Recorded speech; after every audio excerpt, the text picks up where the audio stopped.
சிவபெருமானுக்குரிய 8 வகையான விரதங்களில் ஒன்று பிரதோஷம் விரதமாகும்.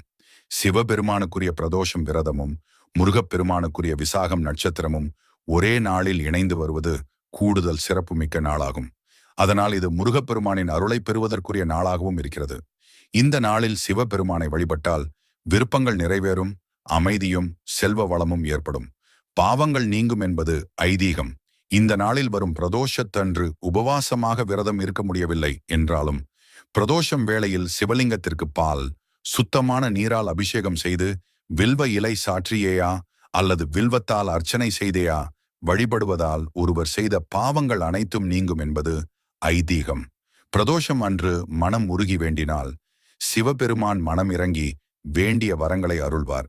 பிரதோஷம் நாளில் சிவலிங்கத்திற்கு முன் நெய் விளக்கு ஏற்றி வைத்து வழிபடுவதால் சிவன் மற்றும் பார்வதியின் அருள் முழுவதுமாக கிடைக்கும். அன்றே